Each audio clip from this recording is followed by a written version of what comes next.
السلام علیکم. Good morning everybody. How are you all doing? کیا حال ہے آپ لوگوں کا؟ بہت سی باتیں کرنے کو کہاں سے شروع کریں. کتنا کچھ جمع ہو جاتا ہے دن میں. بہت مطلب ہمارا وی نیور ہیو جس کو کہتے ہیں نا ایزی نیوز ڈے.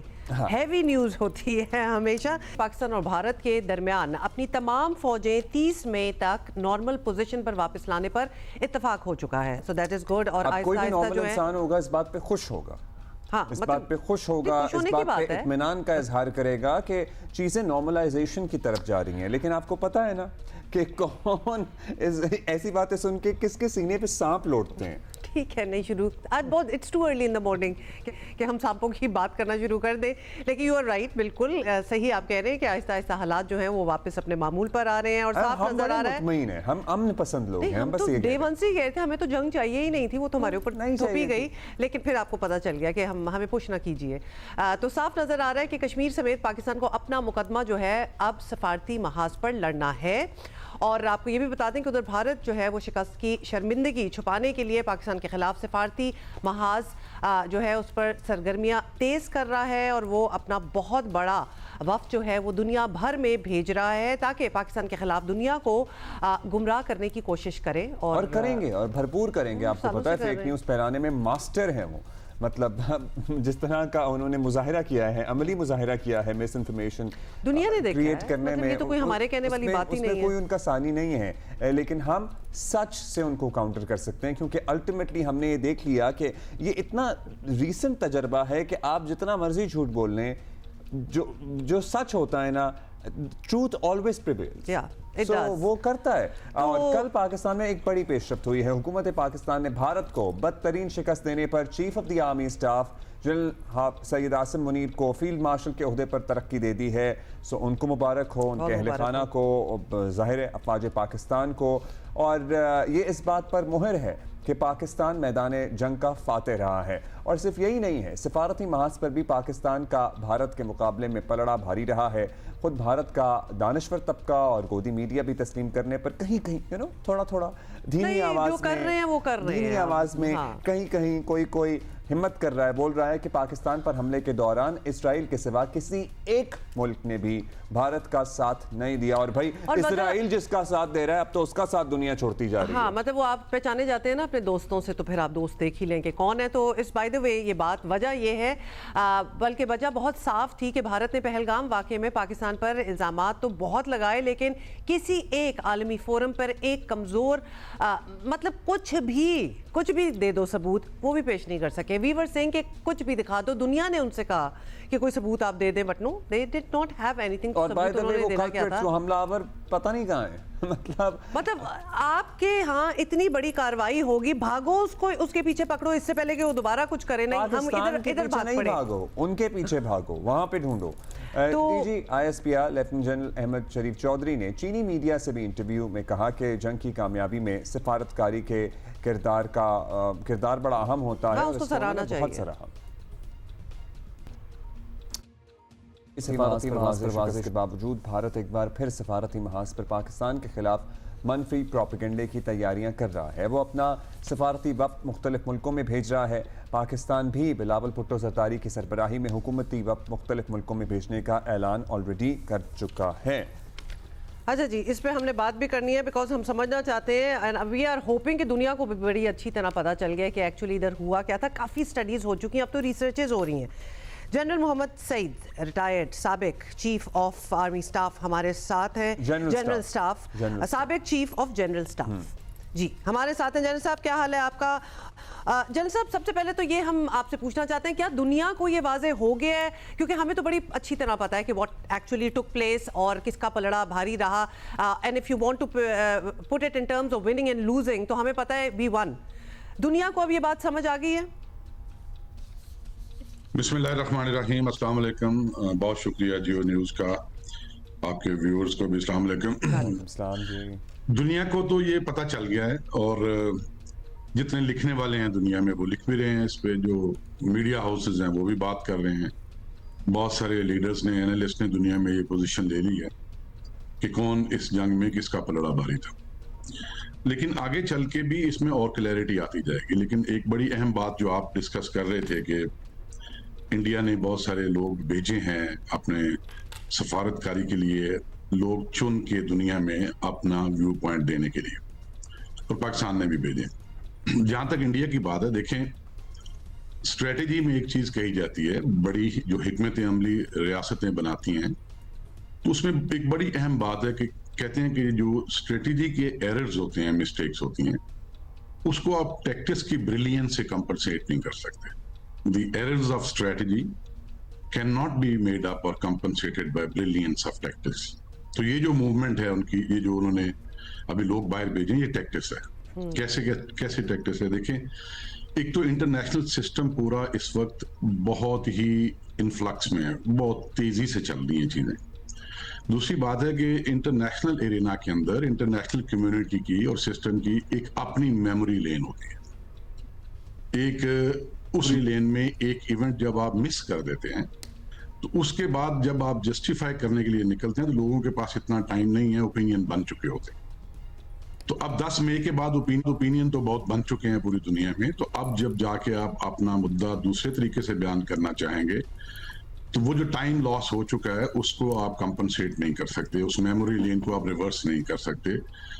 ہاں, اگر 6 مئی سے پہلے جا کے دنیا میں ثبوت کے ساتھ انہوں نے ایک کیس بنایا ہوتا تو تب بات کچھ مختلف ہوتی.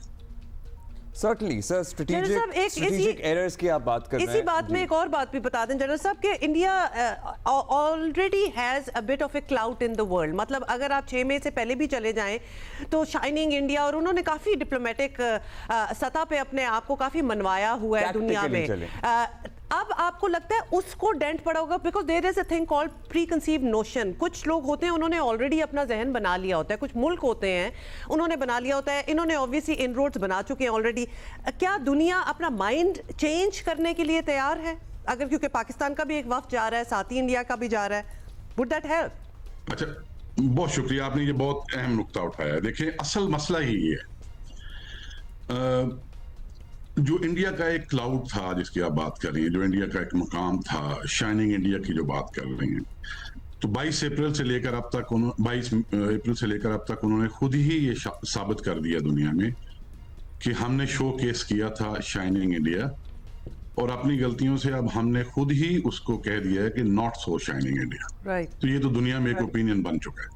بنیادی مسئلہ کیا ہے؟ دیکھیں 3 چیزیں ہیں جس کے اوپر ہم سب کو غور کرنا چاہیے. پہلی چیز یہ ہے کہ بھارت نے پاکستان کے وجود کو ابھی تک تسلیم نہیں کیا ایک آزاد قومی ریاست کے طور پر. اچھا, اس کے میں تھوڑی سی آگے جا کے وضاحت کروں. دوسری بات, تکبر انتہا سے زیادہ ہے انڈیا کی پالیٹی میں, ان کے لیڈرشپ میں, اور ہر جگہ پہ ہیوبرس بہت زیادہ ہے. اور تیسری بات ہے کہ پار کو ایبزارب کرنا جس طرح انفرادی زندگی میں ایک فرد کے لیے بہت بڑا چیلنج ہوتا ہے, اسی طرح قوموں کے لیے بھی بہت بڑا چیلنج ہوتا ہے. مثال کے طور پر آپ ایک عام فہم سی, میں بات کرتا ہوں ایک عام فہم سی انالوجی, اس کو آپ ریلیٹ کر لیجئے گا بعد میں.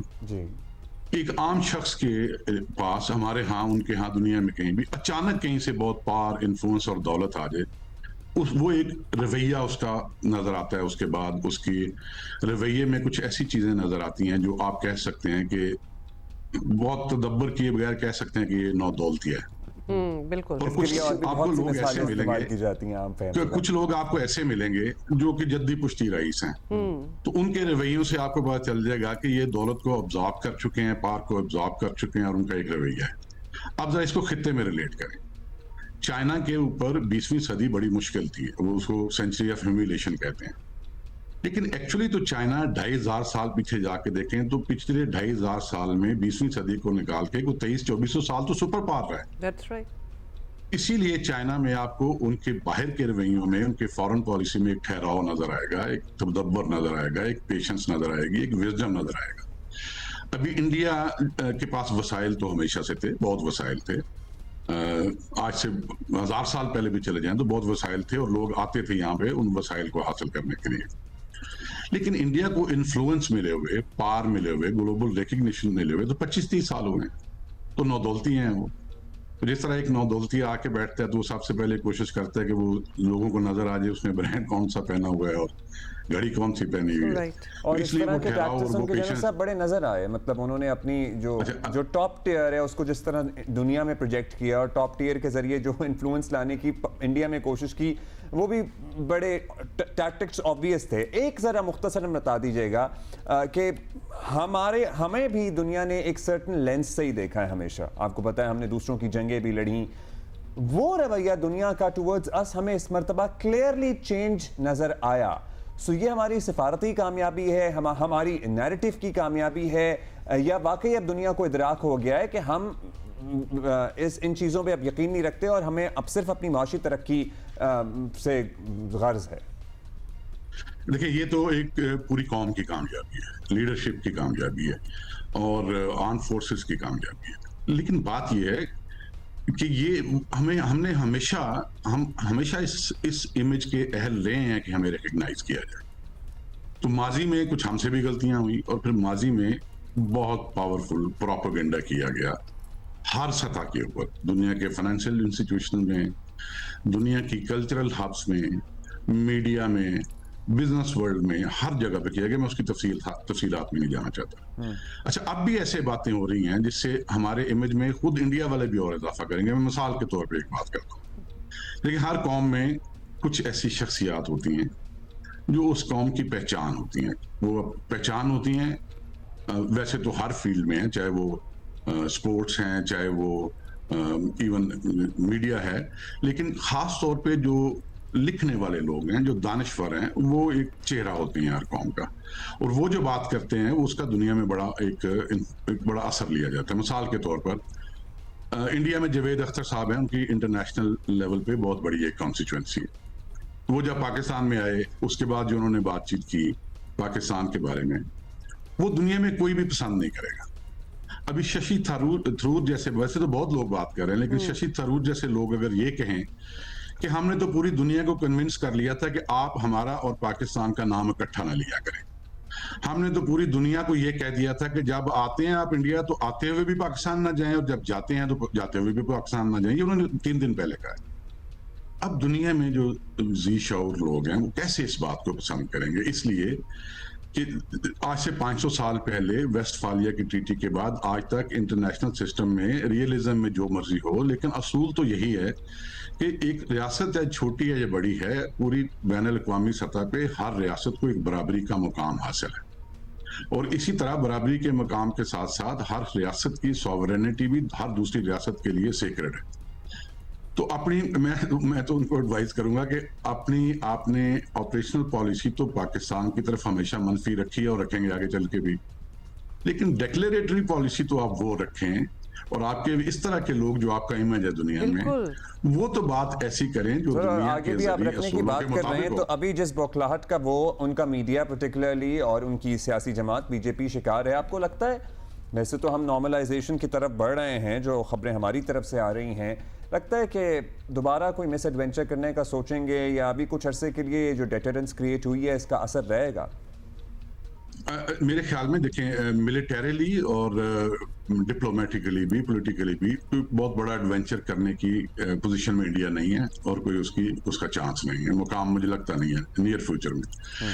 یہ جو آپ نے بات کی ہے کیا ہو رہا ہے اس طرف اور کیا بات چل رہی ہے, میں تو یہ کہوں کہ دونوں سائڈ پہ لیڈرشپ کو بڑا ڈسپیشنیٹلی سوچ کے,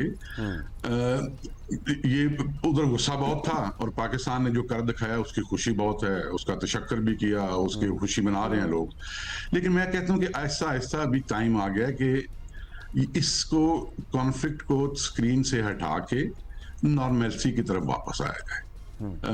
جو نارمل روٹین تھی 6 مئی سے پہلے یا 12 اپریل سے پہلے, دونوں معاشروں کو اس طرف آہستہ آہستہ واپس آنا چاہیے.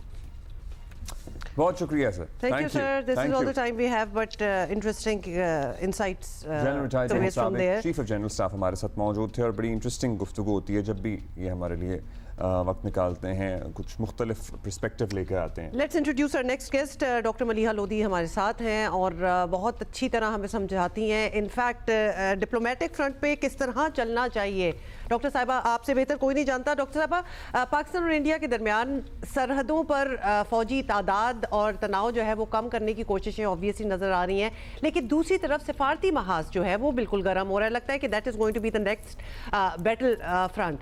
انڈیا اور پاکستان اپنے اپنے وفود جو ہے وہ دنیا میں بھیج رہے ہیں, تو آپ کی نظر میں دنیا کو پوزیشن سمجھانا بتانا انڈیا کے لیے زیادہ ٹف چیلنج ہوگا یا پاکستان کے لیے؟ خاص طور پہ انڈیا obviously ایک نئے لینس سے دیکھا جائے گا, اور پاکستان کی اتنی نیو سکسیس ہے اور اتنی ڈیسائسو سکسیس ہے کہ وہ دنیا کو نظر آئی ہے. سفارتی محاذ ضرور گرم ہو رہا ہے. بھارت نے پہلے اناؤنس کیا کہ وہ ایک ڈیلیگیشن بھیج رہے ہیں جو مختلف ممالک میں جائے گی, بلکہ بہت سارا یعنی کہ ایک لمبی لسٹ ہے جہاں وہ اپنے ڈیلیگیشن بھیجنا چاہ رہے ہیں, اور اس میں ایک کانگریس لیڈر کو انہوں نے اس کا وہ بنایا ہے جو لیڈ کرے گا. اس کے بعد پھر پاکستان نے اناؤنس کیا کہ پاکستان بھی ایک ڈیلیگیشن بھیجے گا farmer officials and some politicians. تو ظاہر ہے اس کا مقصد تو یہی ہے کہ دونوں ملک چاہتے ہیں کہ جو دنیا کے اہم ملک ہیں ان میں ان کی جو پوزیشن ہے اور ان کی جو بیانیہ ہے اس کو زیادہ تقویت ملے اور وہاں سمجھایا جائے.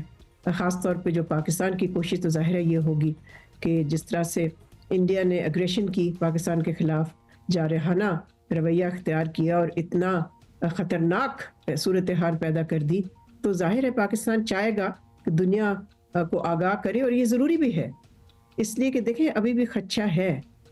جو آپ بیان سن رہے ہیں, وزیر اعظم مودی کا اپنا جو بیان تھا سیز فائر کے بعد انہوں نے جو اسپیچ دی, اس میں تو یہی انہوں نے کہا نا کہ ملٹری آپریشن تو ابھی صرف سسپینڈ ہوا ہے, ختم نہیں ہوا. تو ہو سکتا ہے اس میں صرف الفاظی کارروائی ہو, لیکن ظاہر ہے اس کو پاکستان تو سیریسلی لے گا نا, اور لے رہا ہے. تو پھر یہ بھی ضروری ہے کہ دنیا کو بتایا جائے کہ بھارت کی طرف سے جو ٹینشنز ہیں وہ بہت حد تک نیچے آنے کی کوئی کوشش نہیں کر رہے. وہ یہ ضرور ہے کہ سیز فائر پہ عمل ہو رہا ہے اور وہ فیز وائز ہو رہا ہے, اور کچھ کانفیڈنس بلڈنگ سٹیپس بھی لیے ہیں دونوں ملک نے, جیسے کہ ان کے جو فورسز ہیں ان کو لوئر لیولز آف الرٹ پہ لانا. تو یہ بھی چیز ہو رہی ہے ساتھ ساتھ, لیکن اس کے باوجود بھارت سے جو جس قسم کے سگنلز آ رہے ہیں تو اس سے تو یہی لگتا ہے کہ ابھی بھی ایک خطرہ ہے کہ کہیں وہ پھر سے کوئی اس طرح کی چیز نہ کریں, جو میرا اپنا خیال ہے نہیں کریں گے, لیکن we can't sort of take it for granted, we can't leave it to chance. Doctor صاحب بھارت کے اندر کی بات کریں تو اپوزیشن کے بھی بڑے سخت سوالات ہیں, اور مودی صاحب اس پر جواب دینے کے بجائے انٹیلیجنشیا پہ کریک ڈاؤن کر رہے ہیں, غداری کے مقدمے بن رہے ہیں, میڈیا پہ جو رہی صحیح آوازیں ہیں وہ بھی اب خاموش کرانے کی کوشش ہے. آپ کو لگتا ہے کہ جیسا اس مرتبہ انڈر پریشر وہ نظر آ رہے ہیں اس سے پہلے نہیں تھے؟ میرا خیال ہے وزیر اعظم Modi is under a lot of domestic pressure. پہلے تو یہ کہ جب انہوں نے یہ سیز فائر کی تو ان کا جو رائٹ ونگ بیس ہے انہوں نے ان کو تنقید کا نشانہ بنایا.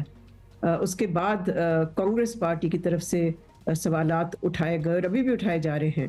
تو ظاہر ہے یہ پھر سیاسی دباؤ تو ہے ان پہ, لیکن جس طرح سے بھارت کی حکومت نے جو ایکشنز لیے ہیں, یعنی کہ ڈسینٹ کو بالکل بند کرنا, لوگوں کو اریسٹ بھی کر لینا, میڈیا پہ اتنا زیادہ ریپریشن کرنا کہ کوئی ایسی چیز نہ آئے جس سے کہ یہ معلوم ہو, مثال کے طور پہ کہ ان کے جہاز گرائے گئے یا ان کو جو ملٹری سیٹ بیک ہوا اس کی کوئی تفصیل نہیں آنی چاہیے. تو دیکھیں یہ تو ساری کمزوری کی علامت ہوتی ہے نا.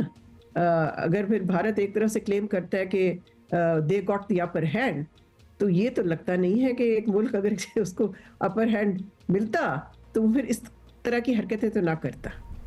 ڈیفینیٹلی, بالکل آپ صحیح کہہ رہی ہیں.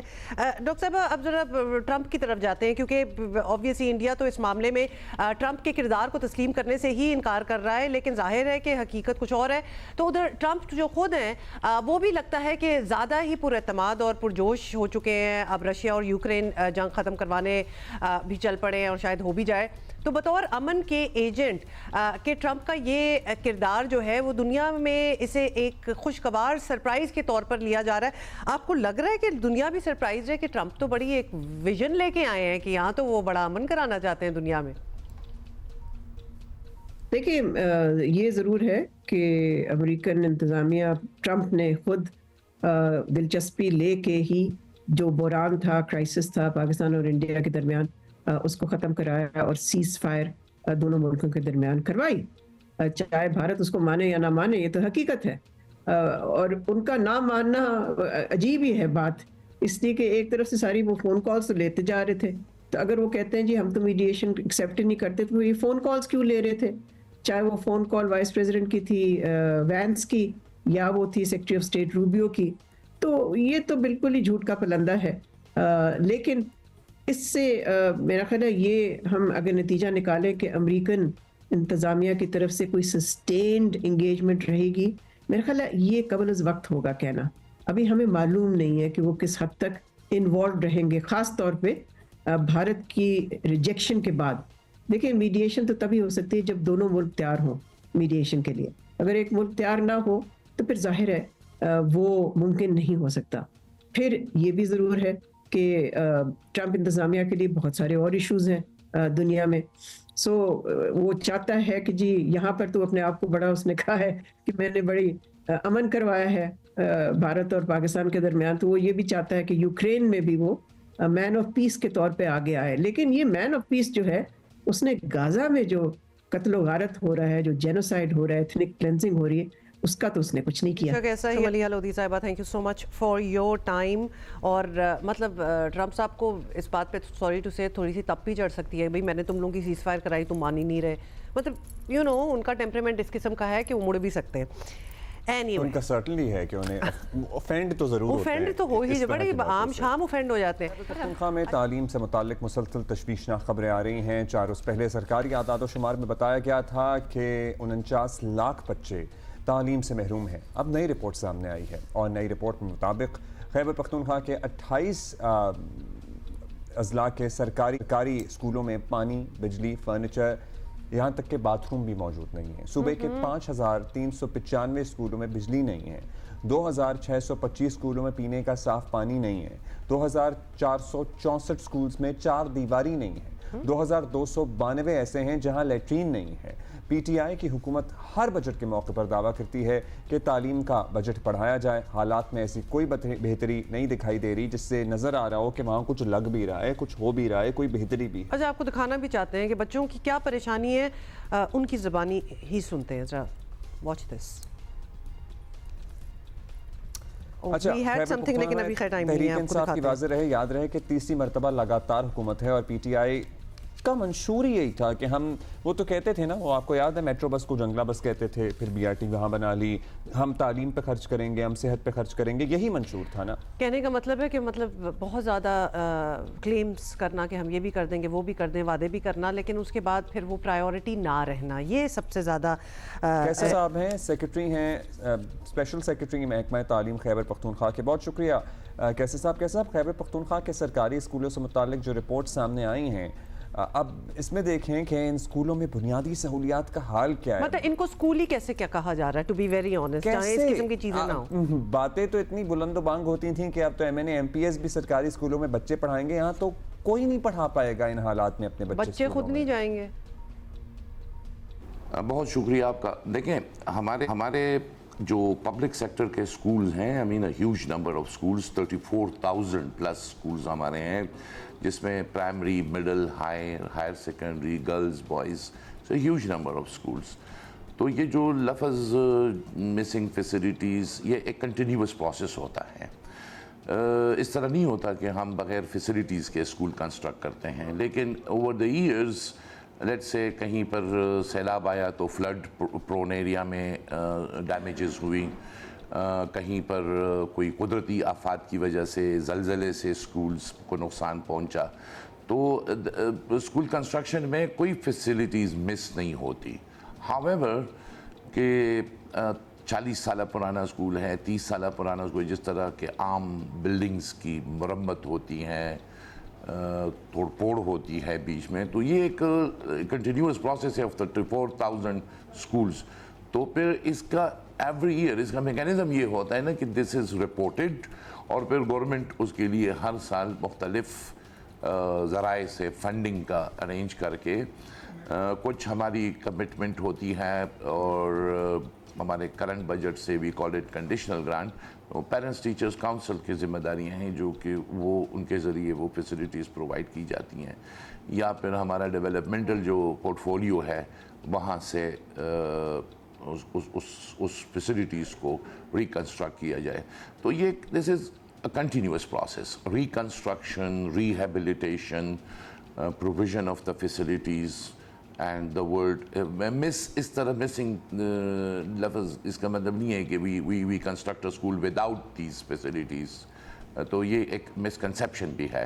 سو اٹس اے کنٹینیوس پروسیس, اور یہ ہمارا جو ہے وہ مرمت کا اور ایک سرکاری عمارتوں کی جس طرح سالانہ مرمت ایک طریقہ کار ہیں, اس طریقہ کار کے تحت ان فیسلٹیز کو فراہم کیا جاتا ہے, اور ہر سال حکومت اس کے لیے اربوں روپے کی جو ہے لوکیشن ہے. Sir it might be a continuous process but you need to really pick up the pace here, کیونکہ اگر باقی صوبوں میں بھی دیکھا جائے, ٹھیک ہے کوئی خاص سرکاری اسکولوں کے حالات کوئی کہیں بھی بہت اچھے نہیں ہیں, لیکن ایک کوشش ہو رہی ہے, ایک پبلک پرائیویٹ پارٹنرشپ کے تحت کچھ نہ کچھ کام ضرور ہو رہا ہے, لیکن ایٹ لیسٹ کے پی میں ہمیں اس قسم کے حالات نظر نہیں آ رہے کہ وہاں جلد کچھ ٹھیک ہوگا. اور پلان ہے کیا؟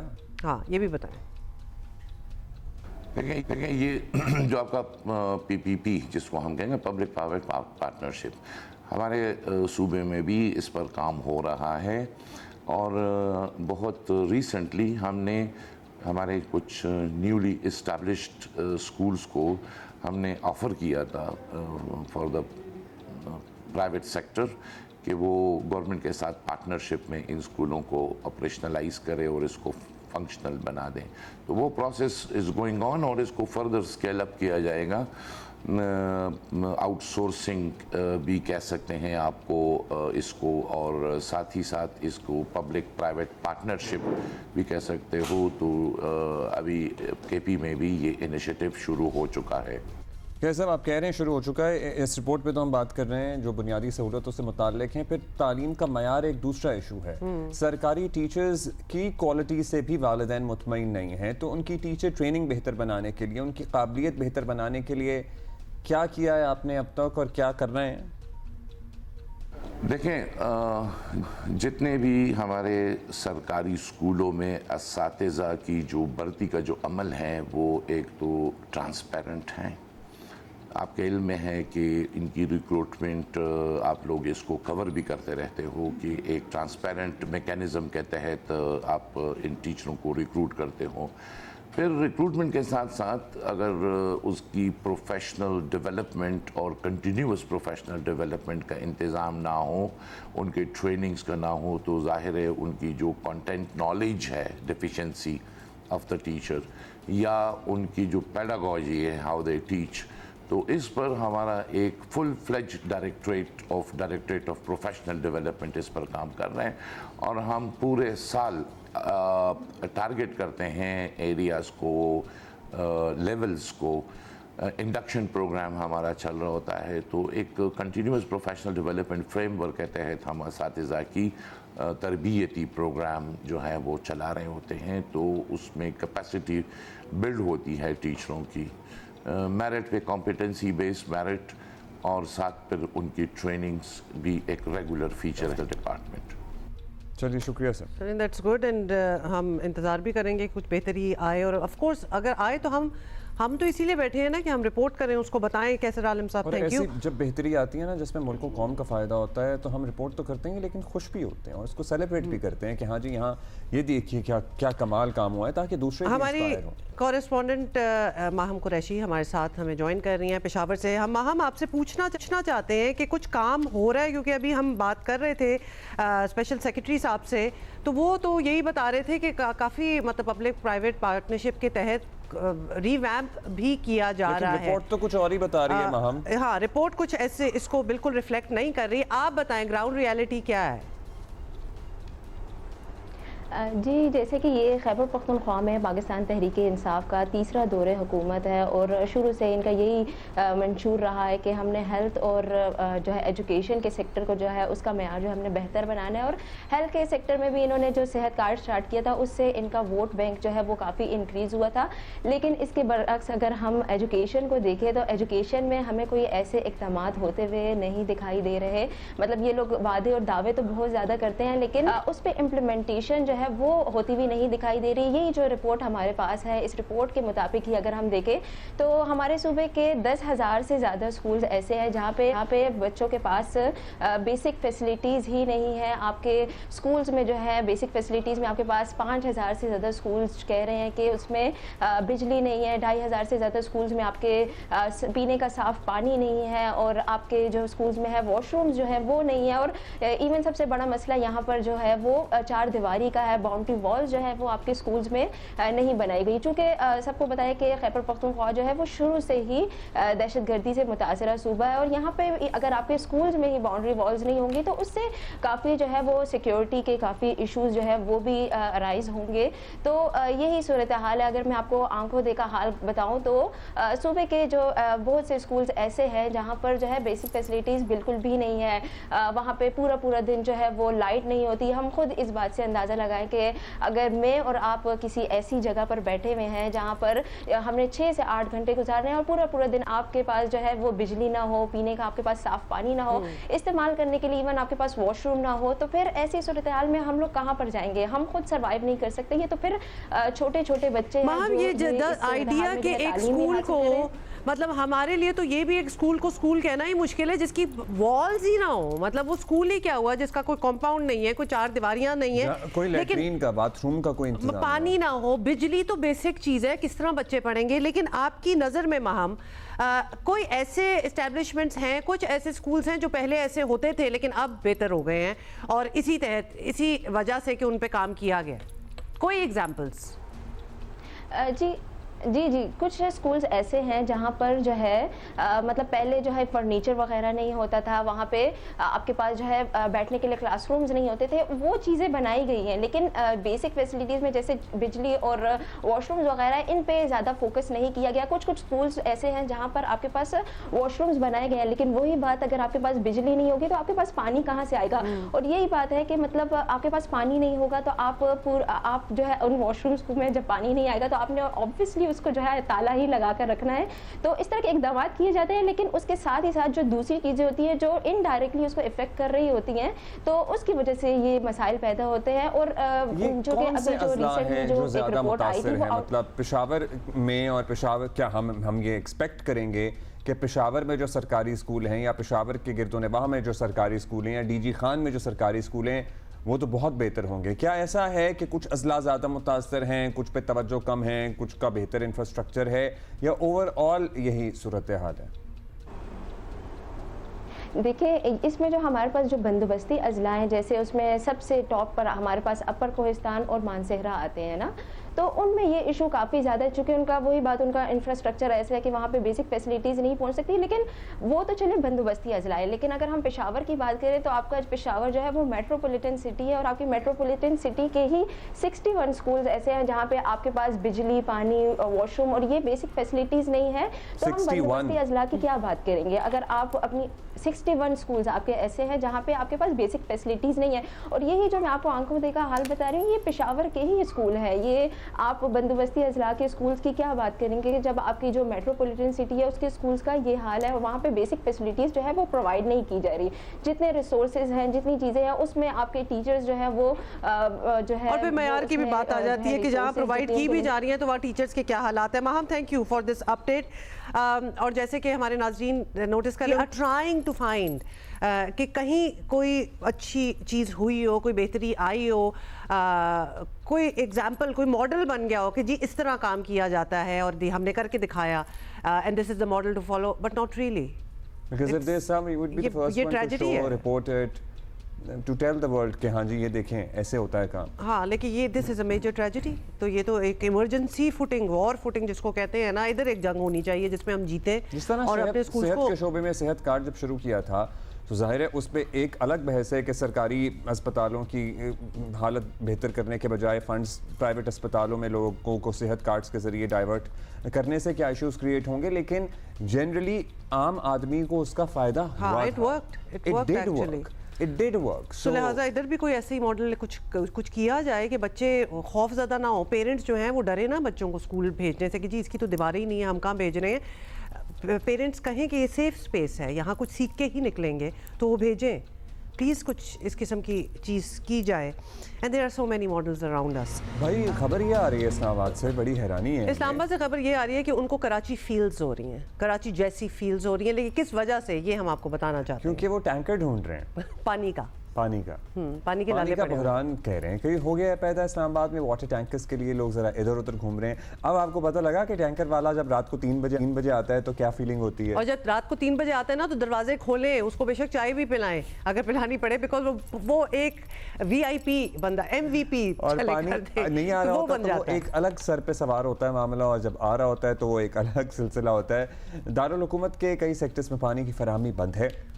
سی ڈی اے انکوائری آفس کے پانی ٹینکرز کا ٹوکن حاصل کرنے کے لیے شہریوں کی قطار صبح 4 بجے سے لگنا شروع ہو جاتی ہے. اور انتظامیہ کے مطابق ٹینکرز کی ڈیمانڈ بہت زیادہ ہو گئی ہے، لیکن ٹینکرز ہیں بہت محدود. یہی وجہ ہے کہ شہریوں کے گھروں تک پانی پہنچنے میں گھنٹوں لگ رہے ہیں، کئی دن لگ رہے ہیں. انتظامیہ کی اب ذمہ داری تو ہے یہ مسائل حل کرے. ویسے کیا ہوا؟ اچھا کیا ہوا، یہ بڑا آپ نے اچھا سوال کیا ہے، کیونکہ ہمیں بتا رہے ہیں نمائندہ جیو نیوز اسلام آباد سے ہمیں جوائن کریں آج اکبر یوسف زئی اور ایاز سے. ایاز کیا حال ہے آپ کا؟